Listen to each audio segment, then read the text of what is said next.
We will now end the meeting regarding a possible intervention in the war between Terran Federation and the predatory coalition formed by the Abraxian Great Clans, the Lycan Stellar Pack and Arcturus Galactic Conclave. The motion is denied.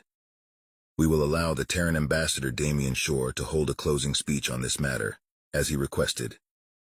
As the High Speaker of the Galactic Council left the stage, all optical sensor organs focused on the ambassador Shore, that slowly walked towards the front of the chamber.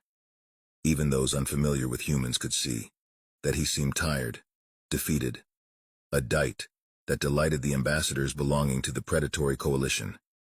It was obvious that he had hoped that the council would decide in humanity's favor, that they would come and intervene.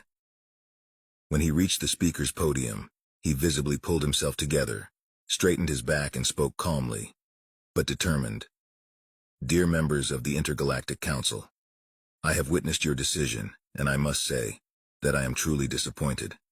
I saw proud warrior races cower away from a challenge towards the authority they should protect.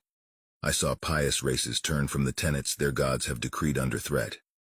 I saw the herd close their ease as one of their own. One of the young gets attacked. He stopped, took a deep breath, and looked defiantly around the chamber, leaning over the podium as he continued. But that is the point, isn't it? None of you consider us part of the herd, part of the pack, barely a tolerated part of the group. We were the outsiders, the ones that didn't quite fit in correctly, the ones without a group. We have allies, yes, the Kitson and the Arborians, the Falcons, the Legtuluans and the Feller, and we still trust them implicitly. He looked around at the chambers of the mentioned races, and his warm smile was returned from each one. But we belong to none of the factions that the council is so proud of. He stopped, adjusted his clothes, and returned to an official upright posture, regaining a certain civility that was slightly at odds with the previous emotional outburst.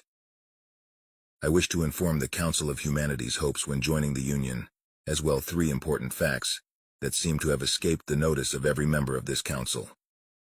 He pressed a button on the podium's console, and pictures started to be projected on the wall behind him. The same display was seen on the data pads in front of each member of the council. Pictures of humanity's first contact, their introduction to the council, peace treaties, trade deals, a copy of the acceptance speech of their first council member, and many more were shown, each filled with either smiling humans or words of peace.